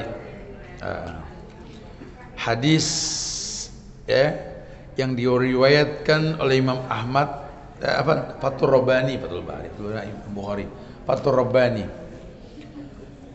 Kata Nabi begini, silaturrahim wa husnul khulq wa husnul jiwar ya'muranid diyar wa yazidani fil a'mar. Artinya gini, silaturrahim wa husnul khulq, berakhlak mulia, wa husnul jiwar, berbuat baik pada jiwar, jar tetangga yang dimaksud, ya'murani diyar, atau mungkin memakmurkan rumah, wa yazidani fil a'mar, maka akan menambah panjang umur. Sekali lagi, yang pertama Kata Nabi, silaturahim. Silaturahim. Nyambung tali silaturahim. Yang kedua, husnul hulki. Akhlak yang baik. Ya, berbuat baik atau akhlak yang baik. Wa husnul jiwar. Berbuat baik kepada tetangga. Ya'murani diyar. Ya'murani diyar itu memakmurkan rumah. Jadi bikin rumah nih orang betah. Apalagi yang namanya anak, kalau udah pulang ke rumah nggak mau keluar lagi. Karena ibunya pinter bikin betah orang di rumah. Namanya ya'murani diyar. Ayo bu yang cerdas bu, di situ ibu boleh menghias rumah, membaguskan tanpa merugikan orang lain. Ya jangan terus menginspirasi. Entah gue ngomong sama yang di rumah nih, berarti kudu bagus. Nggak gitu bahasanya.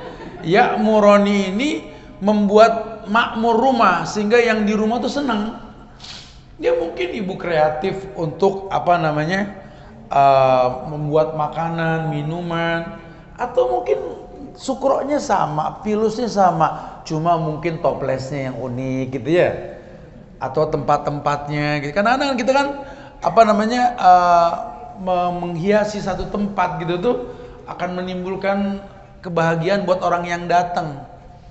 Ya, saya sengaja nih ada beberapa ruangan di Bogor nih, saya belajar dari teman-teman yang bisa begitu. Karena kan kita kajiannya Golden Age, yang udah daftar sih udah hampir 50 orang ini apa namanya usianya di atas 50. Makanya saya setting semua tempat-tempat kajiannya ini bangku-bangku yang tahun 1930, 40 saya hunting tuh. Jadi tadi pagi saya bawa mama saya ke situ, mah duduk situ mah, kasih masukan ke Subhan mah, kira-kira gimana? Pas dia duduk, ya Allah, ini kayak belum lama PKI ini kata dia bilang gitu. Kesantuannya timbul gitu ya. Jadi memorinya terbangkitkan. Saya berharap orang-orang yang usia segitu tuh besok kajian tuh semangatnya timbul serasa di tahun itu gitu loh. Ya. Ada beberapa kafe kan yang disetting klasik, milenial ya. Sebenarnya buat menambah memorial ketika melakukan itu aktivitas di situ gitu lah. Boleh. Ibu tahu nih si suami habis pulang safar sekian pekan. Orang kalau pulang safar pasti pengen apa suasana seperti waktu dia tinggalin tuh tempat sebelum safar, betul? Ingat akhir perjumpaan dengan dia ketika dia pergi kemarin. Itu tuh yang kayak gitu mesti cerdas, smart itu. Ya, harus jadi orang-orang yang cerdas. Makanya memang ya'murani diyar. Ya, suasana anak yang ditinggal tersenyum. Ya, ketika pulang nanti anak diomongin dulu, besok ayah balik. Ya, mama berharap kalian semua dalam suasana yang bahagia. Ya, sambut dia dengan kesenangan, dengan kecintaan, sehingga hilanglah rasa lelah ketika dalam perjalanan gitu. Itu diomongin. Ya, dibikin suasana itu perlu ya'murani diyar wa yazidani fil a'mar. Bisa begitu, yazidani fil a'mar. Dijamin kata Nabi bakal panjang umur orang yang begini. Kenapa? Karena orang ini terlalu membuat orang lain berbuat baik. Mama paling bisa mah, aku tuh kalau pulang ke mama, jadi banyak bilang alhamdulillah di sini. Selamanya mama siapin makanan buat anak yang datang, makanan yang mama tuh anak-anaknya suka. Ya Allah mama tuh masya Allah mah, ya Allah panjangkan umur ibuku ya Allah, karena belum siap ketinggalan orang yang mulia ini. Orang berdoain kita semua. Ya kayak kita kumpul sekarang nih, ya tetap dalam kondisi senang santai kan dalam hati kita. Ya Allah suasana kayak gini jangan hilang ya Allah, mudah-mudahan bulan depan bisa ketemu lagi ya Allah. Itu doa. Ya'murani fil a'mar. Orang yang begini yazidani fil a'mar. Allah bakal tambah usianya. Tapi kalau kita troublemaker, bikin masalah mulu, orang ngomong di belakang kita, ya Allah ini orang gak beres-beres. Ketika dengar kabar dia meninggal, akhirnya ya Allah.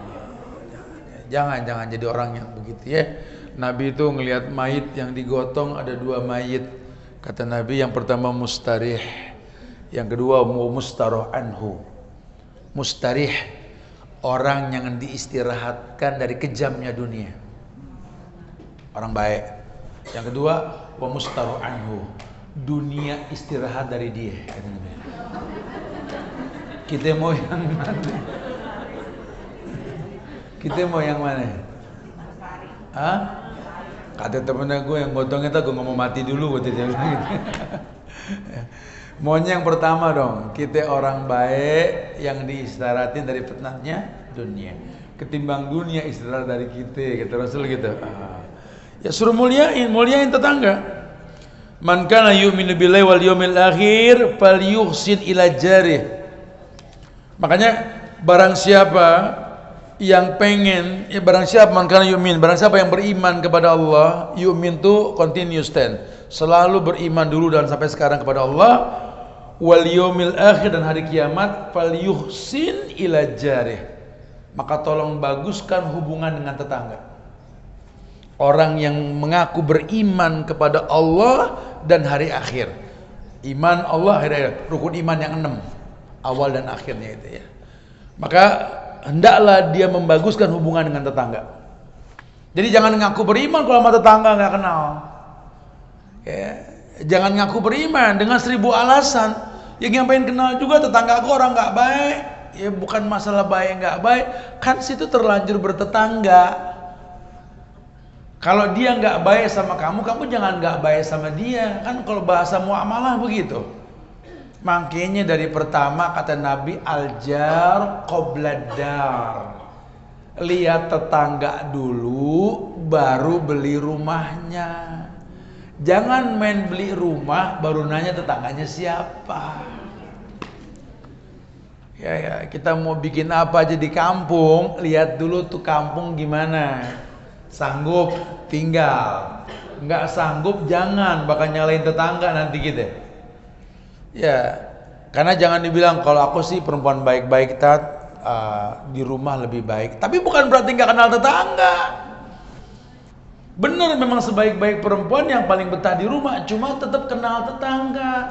Apaan situ masak? Emang tetangga nggak nyium baunya?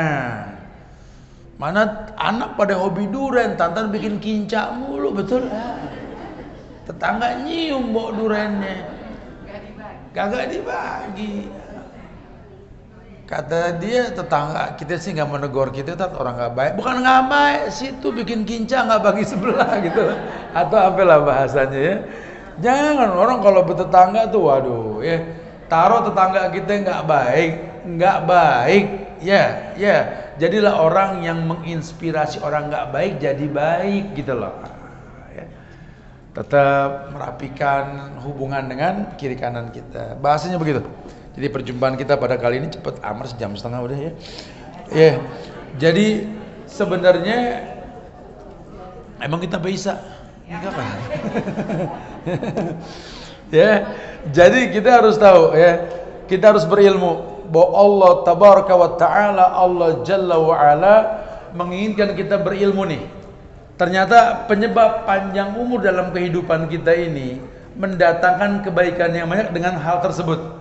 Nah, perjumpaan kita kali ini nih ada manajemen umur ya, dimana kita nih sedang menjalani hidup untuk Allah panjangkan umur. Kalau umur nanti sudah panjang ya, tinggal kita berbuat kebaikan yang banyak. Kebaikan yang bakal sampai ke lubang kubur kita itu 3. Yang pertama, yakni shadaqatin jariyah, sedekah yang berkepanjangan. Kalau umur kita sudah panjang, kita bisa berpikir sedekah. Sedekah apa nih yang bakal manjang nih? Oh iya, nyedekahin rezeki buat nyekolahin anak yatim yang pinter. Satu saat dia jadi guru, ngajar murid banyak, itu ilmu nyampe kemana-mana. Pahala tuh anak yatim, pahala kita. Ya. Yang kedua, kita disuruh menjadi orang yang memiliki ilmu yang bermanfaat. Kalau kita udah merasa sehat dan panjang umur, kita semangat nuntut ilmu. Nggak ada capeknya sama belajar. Bahkan kalau para penuntut ilmu itu suka ngomongin yang namanya sahwatu thalibil ilm. Nuntut ilmu itu ada sahwat. ada syahwatnya. Kata Nabi, ihris ala ma yanfa'u wasta'in billah. Ya, bahwa yang kedua ini ya ini manfaat ilmu. Ya, ada syahwat thalibul ilm. Ada syahwat dalam menuntut ilmu. Syahwat menuntut ilmu itu ya ini orang yang merasa panjang umur ini tetap semangat belajar. Umur bukan masalah. Ustaz kan suka nanya, siapa yang paling tua, siapa yang paling jauh gitu ya. Sebenarnya bukan cuma sekedar hadiah yang diberikan, biar yang lain lihat tuh, yang jauh aja nyampe, yang udah nggak muda lagi aja tetap semangat gitu loh, supaya jadi ukuran tuh. Iya, karena dia tahu ilmu yuntafa'u bi, ilmu yang bermanfaat ini mendatangkan maslahat. Idza mata ibnu adam inqata amalu, putus semua urusan dengan dunia kecuali sedekah yang berkepanjangan, ilmu yang bermanfaat. Dia akan tuntut ilmu dia. Mau umur nggak jadi masalah. Banyak kok yang masya Allah suka pada bilang, Ustadz, ya Allah doain Ustadz, alhamdulillah kemarin Allah kasih saya kesempatan lagi, saya masuk usia 86, ada nenek sampai lompat ya Allah gue. Saya bilang jangan lompat takut nggak balik tuh dengkul. Tapi sehat masya Allah. Ya, kemarin juga ada khotbah nikah di Malang. Ada yang nikah di sana tuh, besannya itu dari luar negeri lah ya, dari Dubai sana ya. Itu umur 96 masih gagah bawa anaknya mau nikah tuh. Masya Allah. Ya, umur sih terserah Allah lah ya. Cuma kan kita pengen selalu merasa sehat supaya semangat nuntut ilmu. Ya, baru tentunya anak yang soleh. Nah, anak yang soleh ini kan cetakannya harus soleh. Nah, makanya Bu, kita ini orang tua, jangan malas belajar. La ta'jaz fid du'a. Ya la ta'jaz, jangan suka merasa lemah dalam beribadah. Dalam berdoa, dalam belajar jangan lemah, tetap semangat. Supaya kalian tahu bahwa memang beginilah hidup. Ke anak-anak kita contohin. Mama udah enggak muda tetap semangat. Bangun pagi enggak pernah tidur lagi. Kamu yang tinggal nikmatin hidup kok pagi berebut merem. Kalau udah urusan belajar paling males. Bumi Allah luas, tapi yang dipilih kamar di pojokan lihat WA orang, buka tutup. Kalian bukan katak dalam tempurung, keluar. Alam takun ardullahi wasi'ah fatuhajjiru fiha. Bukankah bumi Allah ini luas? Berjalan di muka bumi, temui keutamaan Allah, kan begitu bahasa agama ya. Makanya disuruh semangat deh. Ya, kita bahas silaturahmi, suruh sambung silaturahmi. Ya, nanti banyak hal yang kita kerjakan, niatin silaturahmi. Dan yang nyehatin badan, yang manjangin umur tuh bukan olahraga. Jangan salah, karena olahraga kalau nggak ngerti waktu nggak sehat. Banyak anak sekarang futsal malam, tanya dokter, sehat gak? Nge-gym malam, tanya sehat gak? Badan punya hak untuk istirahat, kelihatannya six pack, padahal rentan. Malah ibunya udah geraya-geruyu bawa dia ke dokter mulu. Bukan anaknya yang keker bawa emaknya ke dokter, emaknya yang geraya-geruyu bawa ke dokter. Ya, kelihatannya sehat, tapi tiap ketemu mah ada panadol gak mah? Ya, kata mah. Apa yang sehat dulu? Kenapa? Karena pola hidupnya nggak salah, sangat salah gitu ya. Yang lucu lagi udah keker, yang digandeng keker juga. Ya lebih salah lagi.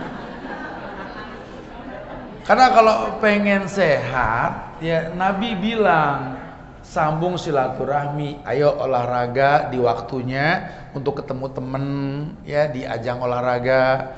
Ayo lari sampai ketemu siapa di mana. Ayo goes sepeda, ayo touring, tarik gas, ayo ini ketemu sama orang gitu loh.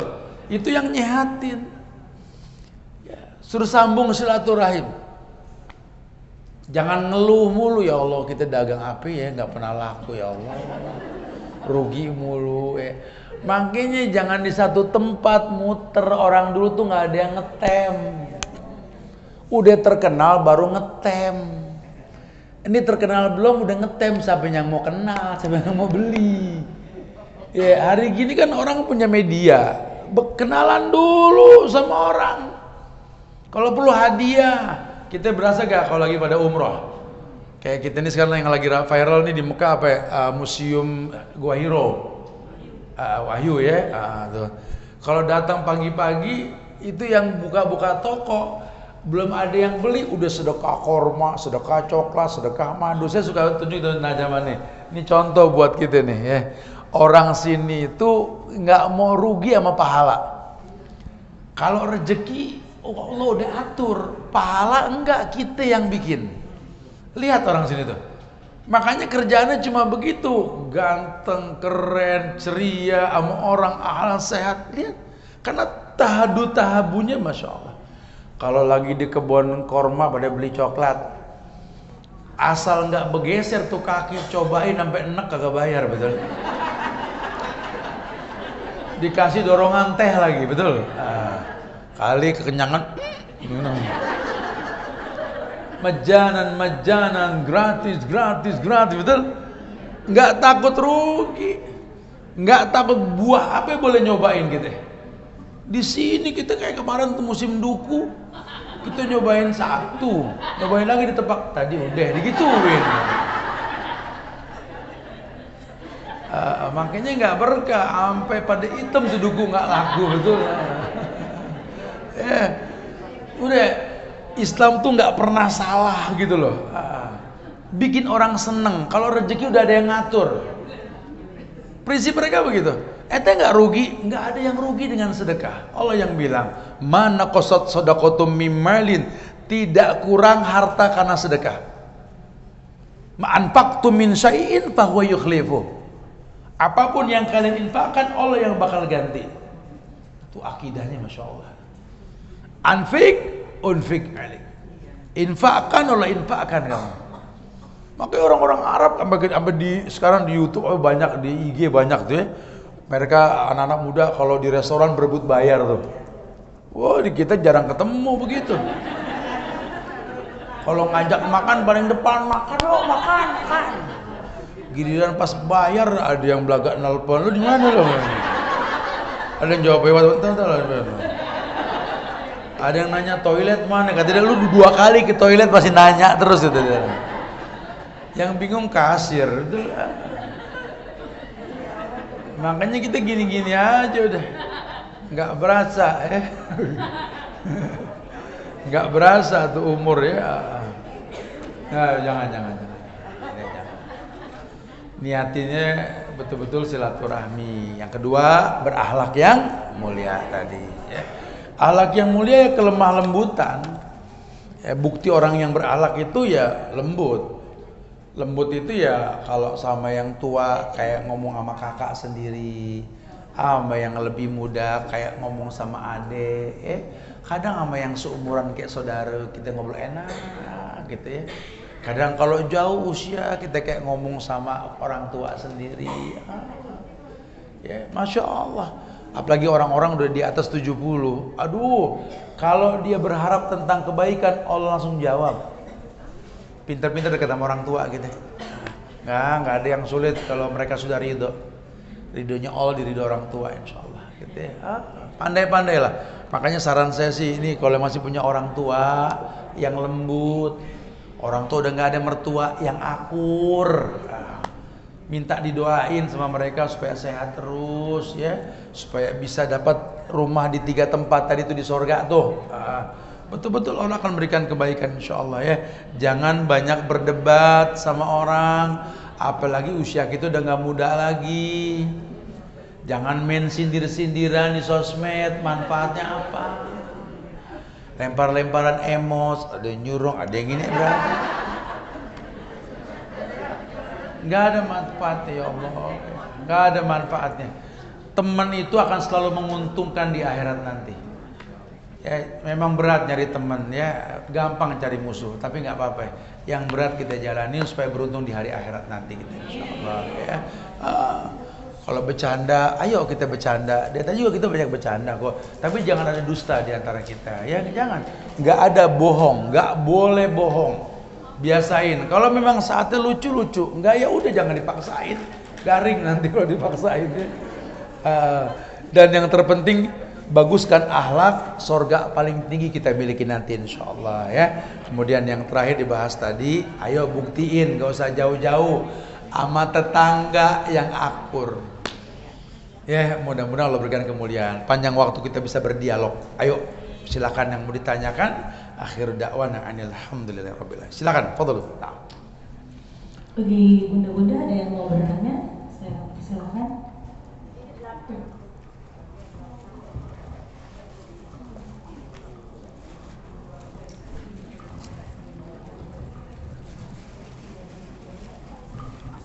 Assalamualaikum Ustaz. Waalaikumsalam, Ibu. Ya.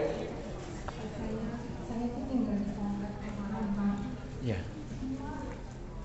non muslim. Iya. Anjingnya Pak gonggongnya begitu.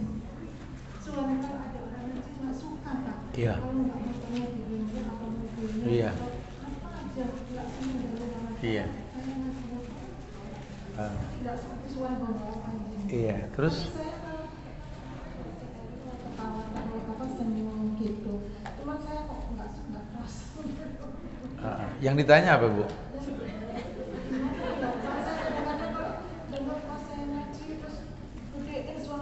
Iya, iya. Iya. Harus gimana gitu ya?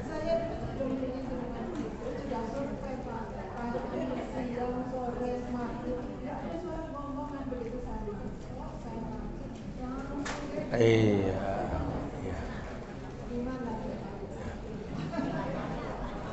Iya.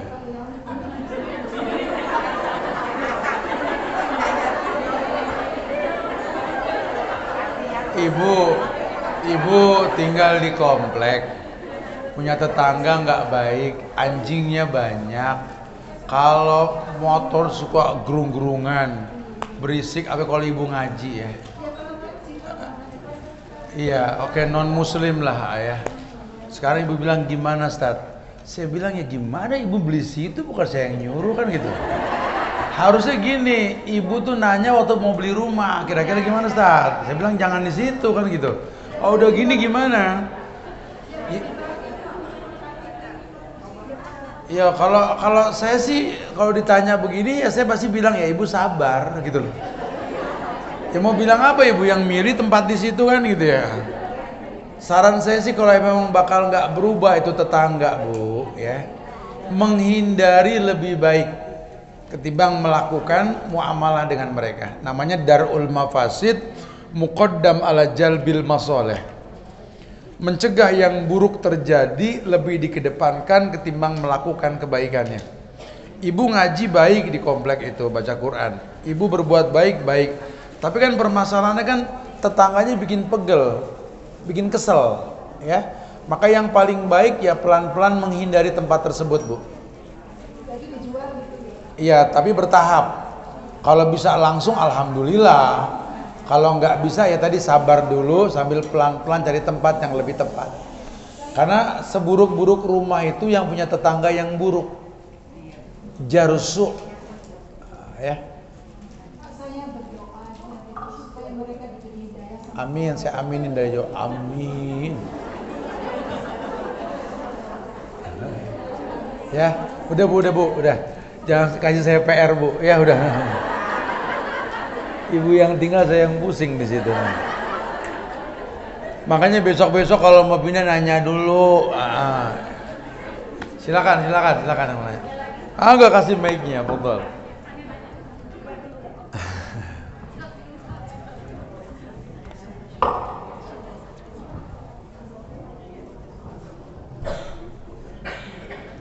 Assalamualaikum Ustaz. Waalaikumsalam, silakan. Ustaz mau nanya nih, kita punya tetangga orang kafir Ustaz. Nyetelnya musik mulu, tiap hari. Yesus mulu, mau bahasa Sunda Yesus, bahasa Jawa Yesus. Pokoknya semua serba Yesus nih Pak. Kita mau ributin, takut kita bercanda, malu kita. Kalau keluar kata-kata yang gak enak. Emang kita nggak nanya sama dia Tad, nggak nanya, males ngeliatnya juga Tad. Depan-depanan gitu. Terus? Kita emang gitu sama dia, dosa gak kita kan? Kata Ustaz super baik, tapi kan tangganya begitu gimana? Yang kedua kita punya tetangga muslim sebelah, kita suka ngasih nih makanan pakai mangkok, suka nggak dibalikin Tad, kita ngasih. Saya ngasihnya malu. Jadi malas ngasih lagi Tad. Beberapa mangkok Tad belum dibalikin. Gimana Tad? Ya, saya paham lah. Ini sebenarnya sih ini filmnya sama, judulnya aja beda. Film sama, judulnya beda. Jadi tinggal di sebuah tempat yang tetangga bikin pegel mata pegel hati judulnya. Ini yang saya bilang nih, ngasih PR ke Ustadz, dia yang tinggal kita yang pusing gitu loh. Saya cuma bisa nyaranin, ya mencegah lebih baik ketimbang melakukan kebaikannya. Yang satu tinggal di tempat yang semua non muslim, yang ada anjing gonggong mulu, ngaji knalpot berbunyi. Ini yang atu nyanyi mulu nyebut nama Tuhan, bahasa Sunda, bahasa Jawa. Ada yang Islam dibagi sedekah, mangkok nggak dibalikin gitu kan. Bu, saya juga tinggal di Bogor, Pasir Gaok, Ranca Bungur. 2007, saya tinggal satu RW Islam sendiri. Satu RW saya Islam sendiri, itu kampung Cina itu ya. Ketika saya bisa bikin masjid, orang heran. Kok bisa bikin masjid? Ya tinggal bikin doang, saya bilang begitu. Kan katanya kajian sunnah nggak diterima, dibilang Wahabi. Nah, saya nggak pernah suuzon sama tetangga, saya bilang. Yang bilang saya Wahabi itu kan bukan orang Cina, gitu kan. Malah ormas di Indonesia, betul nggak? Makanya kan saya bikin masjid tanda tangan kiri kanan 20 orang. Yang tanda tangan Cang Ceng Cong, Cang Cing Cing, Cang Cung Cung semua. Aman saya diriin. Mulai saya berpikir bagaimana mendatangkan manfaat buat mereka di sana, ya. Akhirnya mereka welcome. Sekarang Pak Lurah bilang, orang yang begini jangan ngumpul di sono, ngumpul sama kita. Akhirnya kita diberikan tempat sendiri gitu loh ya. Sebenarnya tadi pola pikir yang simpel. Jangan takut berteman dengan siapapun selama kita berpikir bagaimana mendatangkan manfaat, bukan mengambil manfaat. Kalau saya tadi saya bagi sayur, mangkok nggak balik, besok saya bawain mangkoknya double. Biar penuh mangkok di rumah dia, kan dia nanya. Ya kita adakan obrolan lah, opening obrolan gimana caranya supaya dia ini ada muamalah dengan kita ya. Tapi kalau sampai kita nggak bisa bermanfaat buat mereka, menghindarinya lebih baik ketimbang melakukan hubungan dengan dia ya. Wallahu a'lam bishawab. Saran ana sih udahlah, kalau kira-kira kita nggak nyanggup berbuat baik di sebuah tempat, bumi Allah ini luas. Cari tempat lain yang kita bisa berbuat manfaat di situ ya. Allah. Ya. Maka kasih mic-nya. Berarti yang megang mic dulu di depan nih, ya silakan. Ustaz mau tanya tadi ada. Ini ada lagi nih. Nah. Jadi ini terus. Ada 7 syarat, yaitu yang tadi Ustaz sudah bahas, ilmu, yakin, ikhlas, jujur, cinta, ikhtiar dan qabul. Qabul itu rutinitas yang diucapkan. Maksudnya apa itu Ustaz? Seperti apa? Iya, kayak sesuatu yang spontan yang mudah kita lakukan. Orang kalau udah cinta kan, ya Allah, alhamdulillah, ada qabulnya gitulah. Lisannya basah untuk mengingat kepada yang dicinta. Itu qabul. Tapi kalau ingkiat lebih ke totalitas dalam perbuatan. Syukur Ustaz. Afwan. Ada yang mau bertanya lagi? Ya, belakang silakan. Assalamualaikum Ustaz. Waalaikumsalam, ya Ibu. Ustaz, saya punya tetangga ini suka ngundang haul, Iya. tahlil, Iya. pengajian yang gimana ya? Nah sekarang kalau saya nggak datang sekali, 2 kali, kadang-kadang saya nggak enak. Saya nganter kue itu gimana? Boleh nggak Ustaz? Tayyib. Untuk tahlil atau haul? Iya, tadi ya. Iya, hampir mirip juga nih, filmnya sama, judulnya beda juga, di tetangga juga judulnya. Bu, kalau tetangga yang udah nggak baik, nggak sepaham dengan kita, akan banyak fenomena yang dia buat menjadi ayat yang tersirat. Kadang-kadang kita masuk dalam sistem mereka mau nggak mau karena pakai perasaan enak dan tidak enak, gitu ya. Padahal nggak gitu harusnya. Kalau dia ngajak keburukan kepada kita, ya dengan terang-terangan, kita juga bisa menolak dengan cara baik-baik gitu ya. Sisanya kalau kita memang makin lama makin nggak sanggup, tadi saya bilang mencegah lebih baik ketimbang melakukan. Mungkin di awal toleransi bahasanya, ya udahlah asal datang dengan niat yang tidak sama dengan mereka, mungkin awalnya begitu. Atau tak kasih makan, yang penting orang Islam yang makan, mungkin awalnya begitu. Cuma kalau terlalu sering kan namanya ta'awun, tolong menolong, dan itu nggak diperbolehkan gitu ya. Jadi pandai-pandailah untuk bisa menghindar. Kalau durasinya sering, pindah ahsan. Berarti kita nggak bisa mewarnai, kita diwarnai. Saya juga begitu, kalau saya sampai nggak bisa mewarnai mereka, saya pindah. Ternyata saya bisa mewarnai dan nggak ada permasalahan di situ ya. Wallahu a'lam bishawab. Ya. Baik, alhamdulillah. Afan. Baik. Makanya saya nggak nganter makanan Ustaz. Saya nganter hijab ke mereka. Oh, alhamdulillah. Saya beli hijab daripada nggak nganter sama sekali, nanti jadi iya, insyaallah. Taib ya itu. Ada lagi Bunda yang mau bertanya? Satu lagi boleh dah, satu lagi ya. Satu lagi, Bu.